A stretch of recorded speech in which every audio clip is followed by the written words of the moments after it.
I always had the thought process of I never want to see a job or apply for a job and almost get there, but they say we love her, but we wish she had this experience.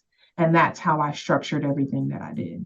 Welcome to the Game of Her Own podcast, a free resource for women who work in the sports and entertainment industry. Each week, we get real and talk about the things that hold us back and how we can overcome them and keep climbing to the top. And the top is however you define it. We talk about the highs, the lows, and everything in between. Consider this podcast your secret weapon. You will learn from the best in the business and be able to take immediate action with all the advice that you hear. I'm your host, Jahaan Blake, a leadership development coach and consultant. I've worked in sports for 20 years. 15 of those years were spent working for the Red Sox, Dodgers, and the Cubs. After 15 years of working in the front office, I took a leap of faith and I started my own business. Friends, as a Black woman in sports, I know that the industry can take a toll on your confidence and sometimes leave you feeling defeated. Join me each week so I can support you on your journey. I promise you, each week you will feel stronger and more confident than the week before. So let's get started with this week's episode. I got to sit down with the Chief of Staff and Assistant Athletic Director of Football Operations at Jackson State University. Jashell Mitchell opens up about her deliberate approach to building her personal brand. She talks about the importance of maintaining focus on what truly matters and not getting sidetracked by big name brands. She also shares her valuable insights on fostering psychological safety, highlighting its potential to enhance productivity and inspire innovation. One of my favorite key takeaways from our discussion is Jashell's belief in the power of servant leadership. She sheds light on how this approach has positively influenced her career progression.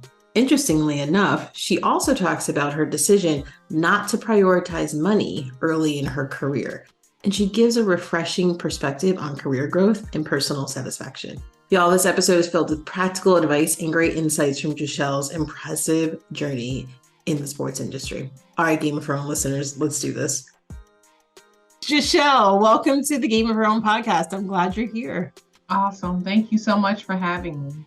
All right, before we get into your career, and I was doing my homework and saw all the different jobs that you've held in the sports industry. But before we dive into that, take us back in time and tell us when you first fell in love with sports. First fell in love with sports at a very young age. I am from Flint, Michigan. I grew up in a legacy-based athletic background from all of the women who come from my city in athletics. I can run down a total list, but I'm going to stay very high level. Pamela and Paula McGee, Linnell Jones, Clarissa Shields, Deanna Nolan, Stacey Thomas. Like, I can go on and on. My coach, Latia Hewley, was a superstar at University of Washington. My head coach in AAU basketball, Coquise Washington, currently the head women's basketball coach at Rutgers. I'm not saying I didn't have a choice, but to be great and come from legacy. But I had a great opportunity and a trailblazing background with the people who was in the industry that I love through sport, which was basketball. Which is basketball. Okay, I was going to say, I was like, so your sport of choice is basketball. Yes, ma'am. Did you play growing up in college? Yes, ma'am, I did. I played in elementary. My elementary didn't have a basketball team, so I had to play on another city elementary school basketball team. I played in middle school and in high school. We were the back-to-back state champions at Flint Northern High School in Flint, Michigan. Had an all-star team. Everybody went Division I for opportunities to further their education. From there, I went to college. On a full basketball scholarship to Bethune-Cookman University in Daytona Beach, Florida. So a proud HBCU grad. Long way from Flint, Michigan, but Daytona Beach helped out not being in snow from Flint, Michigan. Yeah, my parents lived there for a little bit when they retired. Yeah, I can only imagine. It's quite the difference weather-wise. Oh, yes. I love it. Okay, so you are currently, tell me if I'm getting this right, Chief of Staff and Assistant AD for Football Operations. Did I get that right? Yes, ma'am. And you are at Jackson State University. Yes, ma'am. I am currently working with my awesome head coach, TC Taylor, the chief of staff for football ops and assistant AD. Everything but coach is how I explain it. Yeah. All right. So that's a big job. Tell us, and I feel like this is a loaded question, but I'm just going to say it anyway. What prepared you for this role? Like you chief in front of your title, right? Chief of staff. Like that's a big job, not to mention the assistant AD in Mhm. football operations. So tell us what really, I don't know, top like high level, what prepared you for this role? Flint, Michigan. Grit and grind. Both my parents are retirees from General Motors. Since I've been young, I've been just conditioned to work hard, do your best, don't do a lot of complaining. And when you complain, find solutions. So for me, coming up in sport and learning early in my career of operations, I knew I didn't want to coach, and I knew more than likely I wasn't going to play pro because the WNBA had just come out. But I grew to love the operations and administration side of the house before, my first couple of opportunities. I knew then that's what I wanted to do. As we know, career in sport can mean a lot of things. Uh-huh. So that operations administration side of the house helped me learn early. It wasn't academics, it wasn't compliance, it wasn't HR, it wasn't, facilities. I knew I wanted to stay around the team. I wanted to help the student athletes think about life after sport. And that's what I catered my career and job to. You said work hard. And the first thing I thought was like, well, what happens if you work hard and you don't get what you Mhm. want? And then the next thing you said was, don't complain. And I was like, all right, you can't complain, but then what do you do? And you're like, and then you find solutions. It was like you were like in my head. I was like, oh, okay. So I know what to do. But were you always like that your entire career? Because let's be honest, working in sports it's different, right? And it definitely hits different. And you don't get it's notoriously like pays poorly Right. when you start out, and then it makes it harder if you want to stay in sports to get a bigger salary. So how did you keep doing that throughout your career, keeping that sort of, I would call those really like core principles, right? Work hard, don't Yeah. complain, find solutions. How did you live by those? I had a plan and a goal. I had some ambition. I knew early that I wanted to become a director of athletics. What that looked like at the time varied as it do today. I knew as a future director of athletics, I was going to need different experiences within athletics and administration and campus to be considered, highly considered, and favorable to become a director of athletics. So I structured my career to get experience in various things that, to me, ADs would have to handle, prepare, and strategize for. So my thought process: academic experience, compliance experience, finance experience, facilities experience, cultivation, and of course, staff and head coach relations. So that's how I structured my career. I always had the thought process of I never want to see a job or apply for a job and almost get there, but they say, we love her, but we wish she had this experience. And that's how I structured everything that I did. I mean, that's some dedication right there. Exactly. Because you had that goal early on in your career. Is that right? Yes, ma'am. And that you every time you say yes, ma'am, I feel older and older. No, it's a professional respect. I mean, I accept that and thank you. But every time I'm like, oh, I feel like very old all of a sudden. So funny. Okay, so focus. So you structured your career very early on. You knew that you wanted to be athletic director. And so Yes, ma'am. Mhm. you just focused that entire time and picked the roles that would help you get the experience. So were you focused on making sure you were fairly compensated?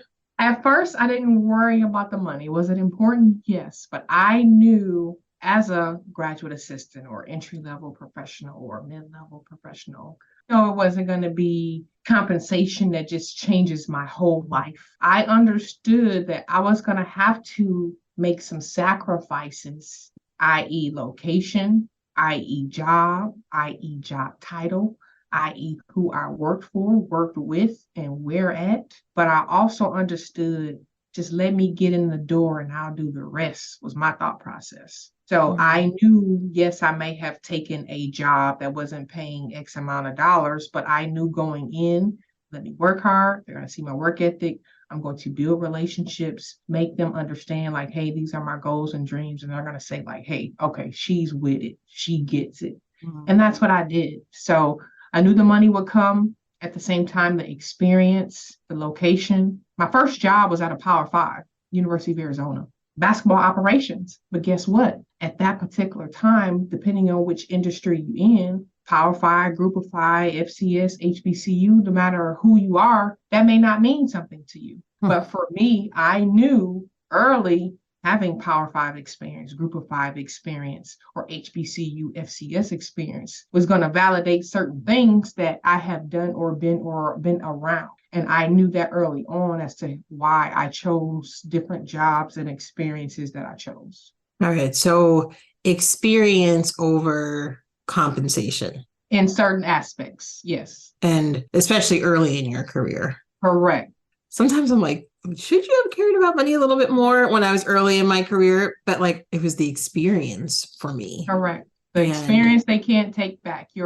At least you know the experience, regardless of where it was or what it was paying at that particular time, you still have it. But it also tells you, is that something you want to do, or you now know what you do and don't want to do, and you can see and learn internally, okay, at this level, this conference, this side of the country is more valued for A, B, C, and D, but you learn what's the conference level pay, what's the institutional pay, where do you stand in those institutions in that conference across the country for NCAA. You learn those things, but you can't learn if you don't know, and you don't know where to go get this information. So you get in the door and it's almost like, watch me work. Like I'm here, I'm ready to go. Yep. How did you advocate for yourself along the way? I know a lot of women, and men, but this is catered towards women, struggle with that. So how did you make sure to do that every, step along your journey? For me, I was big on listening twice as much as I talked. I was and still consider myself an observer. I believe in psychological safety. I believe in who you work with and work for, and how people treat people, and the values of the organization. I look at those things. I also am big on building relationships. So that way, if I can pick up the phone or an email, or someone can introduce me to someone, say, hey, how's it working there? Or I'm interested in taking a role here. Do you know anybody there? Or what have you heard, or their experiences about this particular location or institution or job? Or, hey, why did the last person leave? How can I find out that information? I'm big on doing my research, knowing where I'm going to work and who I'm working with and who I'm going into battle with, to find out what the goals are and how we're going to get to them together. So advocating for yourself is something you do, and you've done that along your journey. And if I'm hearing you correctly, a lot of it started before you even got the job. Yes, no doubt about it. It's definitely to do your research, just like we're recruiting guys, what they can and cannot do. I do that with my jobs in consideration. Some jobs I've turned down. I'm not, it's a Power 5, it's a Big 10, it's D2. I don't care. Who am I working with? What am I doing? Is it helpful for me? Is it something that I believe in? And that's how I approach different opportunities, because some people are miserable at some of these big time, high paying jobs. At the same time, there's some people who aren't being paid enough and love every day of what they do. Yeah. Isn't that true? Isn't that true? No. Okay. Doubt. Yeah. It's hard sometimes to watch, and it's the sexy job titles really can distract you. Like, no question. And like you said, the power, a Power 5 school, like, this is going to give me everything I want. And I'm going to be able to say to people, right? Sometimes it's ego. All right, I'm going to be able to say to people, I work here. Correct. What was your process to make sure you didn't get, it's like, I love M&Ms. And if I see a bag of M&Ms, I'm going to eat the M&Ms, right? Like, how do you, when you see something that you want, but it's not the right fit, it's not the right time for you, what was the process you went through? For me, I wanted to kind of learn fully what they were looking for. And two, sometimes I was not looking when I got certain calls, but I'm always big on hearing people out, because again, I may not be the best fit, but I may know someone that I can say, hey, well, this is, particular opportunity is not for me, but I think you should talk to such, such, such, such. I believe in that because it's paid over tenfold for me in that aspect. But I'm always big on listening, at least to what it is you're looking for or asking. Nothing more than a conversation at the same time. Either it is or it isn't. But I'm big on the opportunity of where it is, who the job reports to, what they do. And two, we know in this industry, you can be here today and gone tomorrow. I look at, all right, the head coach or the administrator, are they on a contract? How far are they in their contract? Are they on the hot seat? Could it be a seasonal? Could it be a one and done? They just got here. Hey, what type of flexibility you got? Okay, boom, that can give me 2, 3, 4 years maybe. Mm-hmm. So I take into consideration all of that, just so I'm not being like a military brat, like I'm just jumping city to city when I get deployed. And that is something I always kept in mind of being sure I take into consideration before I consider the job. I love how structured and focused it was and still is, I imagine. How many times did you bump into just the nasty, ugly, like internal politics or navigating a toxic work environment along the way? Every job has its good and bad. It's certain instances that had more effect on my mental health or psychological safety more than others. But I had to learn that, of what that looked like and what I was willing to tolerate and what I was not. That had to be a learned experience. But I did come across some opportunities to where, I was about to pick up the Gotham City line and like pull up. At the same time, I understood the assignment because I knew early on it's not going to be many people that look like me. It's not going to be many people that potentially advocate for me. And that's something that I have to go and build my brand, build my reputation, build my career experience. And I was okay with that, but I was okay also with protecting my peace and protecting my career and protecting my name, because some people are only out for themselves. I was a selfless person, a servant leader, and I still consider myself as a servant leader as to why I've been blessed the way that I have throughout my career and my journey through being a woman of color in sports. There's two things I would talk about: servant leadership and psychological safety. Let's start with the psychological safety. You said it several times, and it seems like it's something that's important to you. And I think sometimes people forget the value and the impact that has on your team, like psychological safety and providing that. And then you're very self-aware that you need it too. Yep. Some of the toughest conversations we have are the ones that we have with ourselves. We can convince ourselves to believe stories that we don't even know are true. What's crazy is we allow that story to take a toll on our confidence.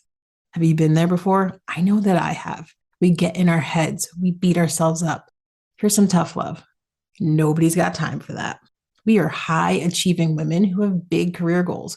We don't have time to get in our own way. And I am here to support you with my new one-on-one coaching program, Step Into Your Power and Own Your Career.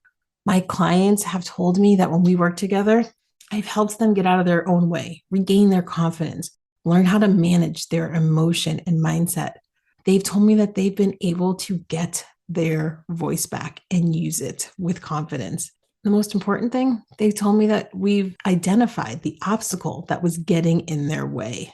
If you want to learn more about this program, scroll down in the show notes, click on the link that says Step Into Your Power and Own Your Career. You can set up time to chat with me and we can figure out if this is the right program for what you need. All right, let's get back to the episode. So talk a little bit, let's start with psychological safety. Just talk about a little bit how that's impacted your career. Oh man, psychological safety is so important. And it goes back to your environment, your leadership, your colleagues, your place of work, and your place of peace at home, your family structure. If you have a family, some people are, kind of single and pushing it out and they can kind of move and shake when they want to. At the same time, all of that matters in your career development. Psychological safety for me was so important because I'm a family-oriented person moving across the country for various jobs by myself, missing and leaving my family. Like I said, it was some things I had to look in the mirror and be like, hey, figure it out. And some of the places and people that I worked for, if they weren't kind of a family vibe or family oriented, not necessarily saying, hey, you got to invite me to your house, but hey, as a group, as a unit, we're gonna go have dinner or come by and we're gonna do Christmas. And if that wasn't the type of vibe I got from different jobs, I didn't either take them or I was very guarded. Hey, no, y'all go ahead, y'all enjoy yourself. Let me know if you need a contribution because I pick up heavy energy off people. I'm not saying I'm an empath, but I'm one of those Aquarius people. I get people's energy and tone, and I can kind of read people from a mile away. And my psychological safety for that is protect myself from having to explain why I'm not fooling with certain people or certain groups, and I protect my peace. I'm a loner in general. People think I'm just this extroverted person, but I'm very introverted. But I just read people and I get their energy, and I protect myself for different temperatures that I get from different situations, different groups of people, or things that I do in my career. As a leader in sports, how do you provide psychological safety? Because what I hear you saying is like, I loved the part about like, hey, are we going to go, you don't have to invite me over for house. We don't have to go to your house. We don't have to go to church together, but are you going to arrange a dinner? Are we going to grab, you know what I mean? Like a lunch, not like, walk to Subway and grab some food together, right? Like, are we going to sit down and have a meal together? So for those that are listening that are like, okay, yes, you sold me. I need to create psychological safety for my team. What are some things people can do? Because it sounds like a big undertaking, but I personally, and I find myself similar to you as you describe yourself, I personally don't think it's that big of an undertaking. It's not. It's all about the vibe and the energy that you get. I mean, I can't remember the author, but the energy bus, energy vampire, that stuff is real. And when they say birds of a feather flock together, you are most like the people that you're around or surround yourself or involve yourself with every day. That stuff is real. So if I just feel like if I'm around people who don't mean well or kind of are super negative or always complaining without solutions, those are not the type of people that I want to remain around. So it's almost like you're saying, and don't let me put words in your mouth, but it's almost like, okay, if you're going to create psychological safety for your team, you have to almost walk the walk for them. Create the environment that you want to be a part of. Yes. Yeah, exactly. So don't complain to your employees. I've worked for people who complain to me or gossip about somebody, I'm working for this person, they're managing me, but they're complaining about somebody else that they have to deal with internally. All right. That stuff rubs off on you. No question. Either it's really heavy and it's wrong and you don't understand that the whole power dynamic just messes you up. But that doesn't create psychological safety. I think a lot of people believe that, I'm bonding with this person who's working with me by telling them how I'm feeling, but that's not, we all know if you're complaining about this person over here, God knows when I do something wrong, you're probably complaining about me. That part. Right? Yeah. No, so there's no psychological safety. So you have to show up, like you said, you have to create the environment that you want and walk that walk. And that makes it just seems so like simple. Like, why don't we all just do this?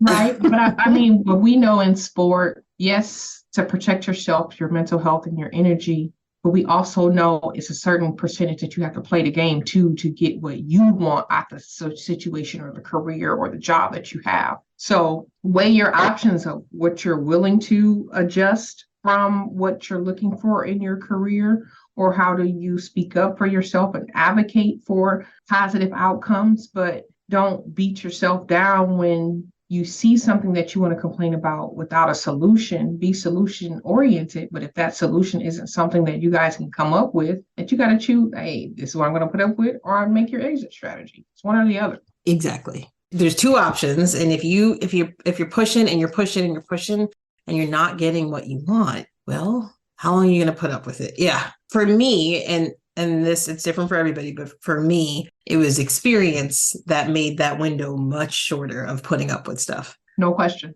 Yeah, much shorter. But like you said, sometimes you got to play the game. No question.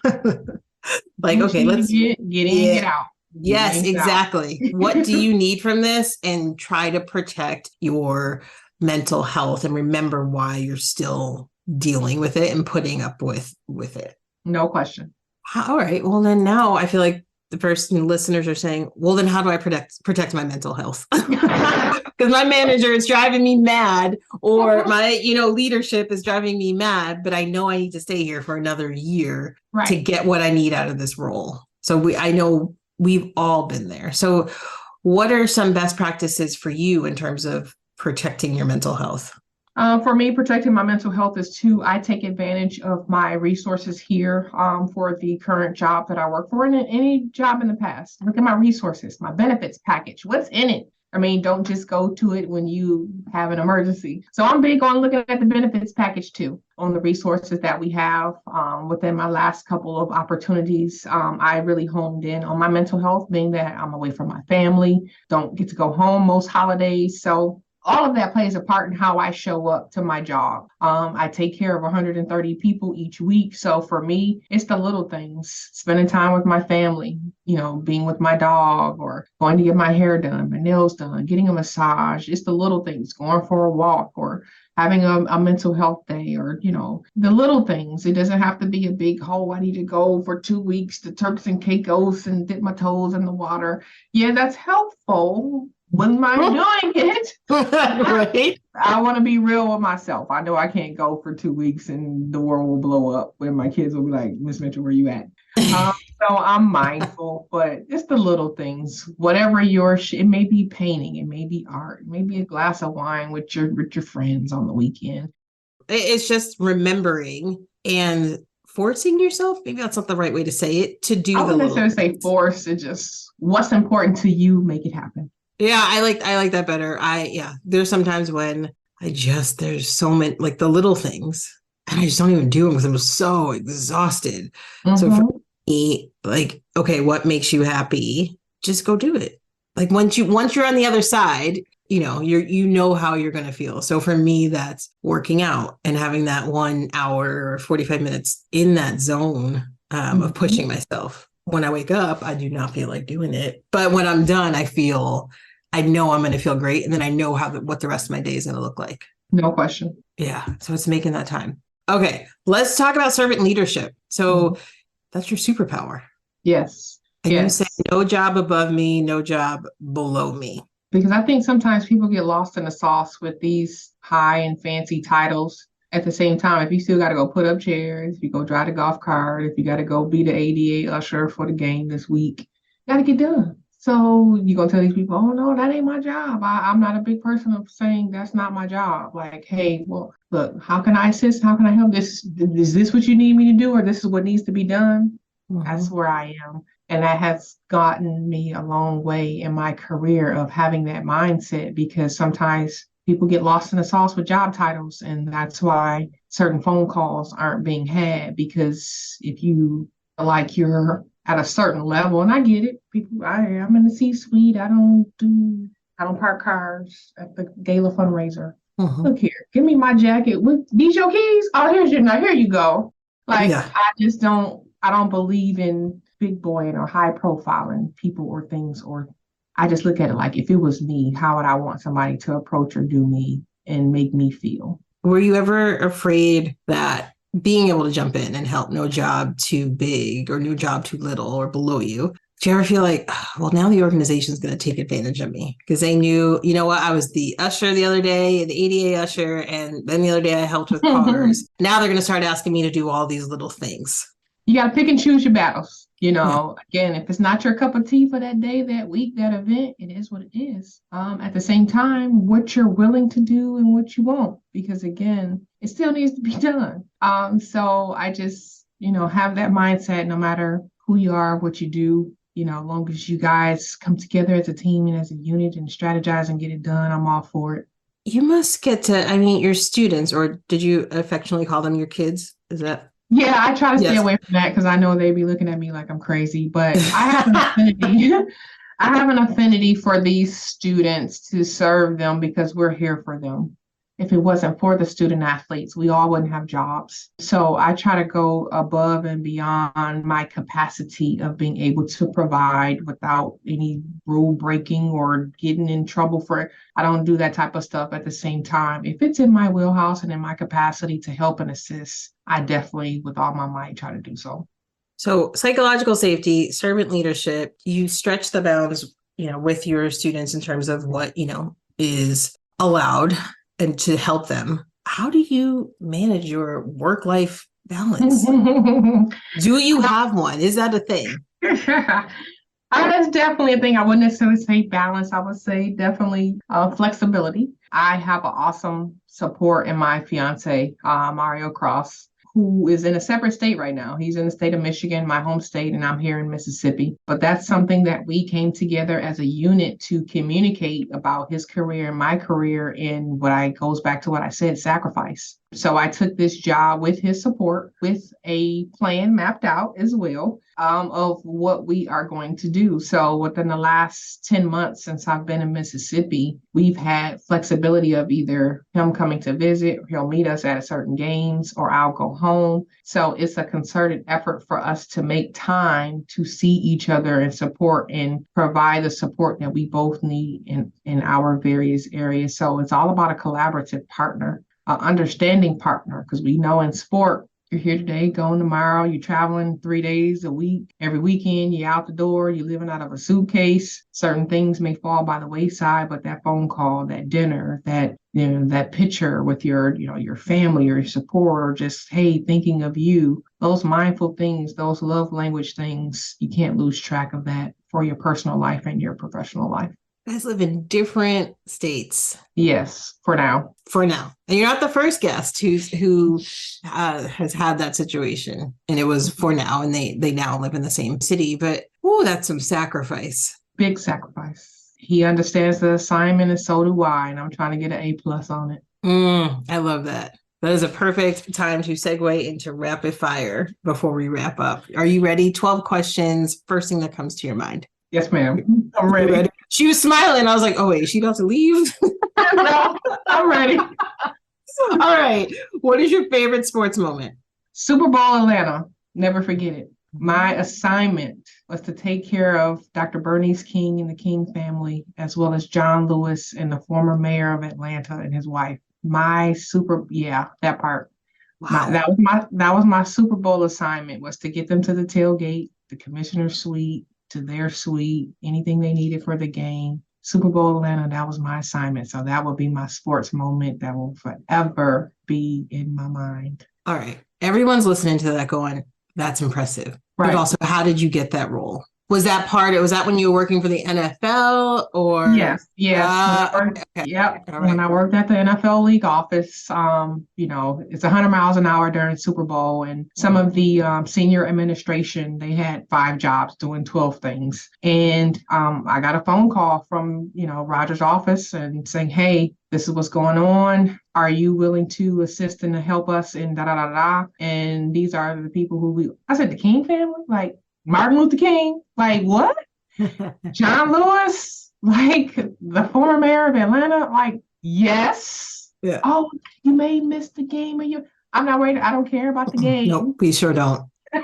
Yeah. Nope. So that would be my sports moment. Yes. Oh, I just got the chills. What is something people always get wrong about you? I would have to go back to that. I'm a heavy extrovert, because I'm a serious introvert, but I know a lot of people, but I'm not boastful, but a lot of people know me. I'm an introvert in an extrovert profession. Yes, I understand that. What's one food you wouldn't want to give up? Spaghetti salad. Say that again. Spaghetti salad. That's what I thought you said. Spaghetti salad. What is spaghetti salad? Spaghetti salad is kind of like a served cold with a mixture of vegetables. So you have your red and green peppers, your Catalina sauce, your spaghetti in it. I'm big on shrimp or turkey meat, or you can put kind of whatever delicatessen in it, but it's more like a cold kind of family gathering type of food, but it's usually served cold with different vegetables and shrimp in it. That sounds so good. I had to close my mouth. I was like, oh my God, your mouth is open. So good. Oh, yeah. Are you a morning person or a night person? Ooh, night. Favorite holiday? Favorite holiday. I would probably have to say maybe Christmas. Dog or cat person? Dog. I have a doggy. I have a doggy baby, Sugar Bear. That's my doggy baby. Oh, is Sugar Bear here with you now or in No, she's in Michigan? Michigan with my fiance. She's a Maltipoo. And she's like the best thing ever. That's my doggy baby. Yeah. Oh, Yeah. that would So be we do that. FaceTime and we do pictures and she knows my voice and she still listens to me. So she'll get on the screen and she'll give me this. Oh, I love that. I I would have a harder time leaving my Yeah. dog for however long than my husband. So yep. Yes. Oh, that one's hard. Okay. What's your favorite app? Yeah. Anyone with travel logistics from flights and hotels. Yeah, I get it when you just spend your life in the air and on the road. Oh, yeah. Yeah, that's hard. All right, who's your biggest inspiration in life? I'm gonna have to say my parents. They instilled some great things in me. Like I said, both retirees of General Motors, so that work hard, grit, grind, figure it out, get it done type of mentality come from my parents. All right, last question. Finish this sentence. The future of women working in sports is Right. I'm very inspired by some of the women who are representing not only us of women in color, but also just women in general who's changing the game and taking it to the next level. So I would definitely say bright. Jashell. This has been so much fun. I am so Mhm. glad we connected over LinkedIn, and I'm so glad you said yes to being on the podcast. If people want to get in touch with you, how can they go about doing that? Awesome. No, I appreciate the opportunity as well. We will forever remain connected. To get in touch with me, my Instagram is Miss MSESPN20, and my Facebook is my first name and last name, Jashell Mitchell. So look me up and look forward to connecting. All right, we will link that all in the show notes. Thank you so much for taking the time today. No problem. Thank you so much for the opportunity. So, what did you think of this episode? Do you know another woman who works or is aspiring to work in sports? Would you do me a favor and share this with them? It would mean so much if together we could support and inspire other women on their journey. And let's stay connected. I love meeting and talking to new people. Follow me on Instagram at Jahaan Blake and join the free Game of Her Own community by visiting jahaanblake.com. I can't wait to meet you.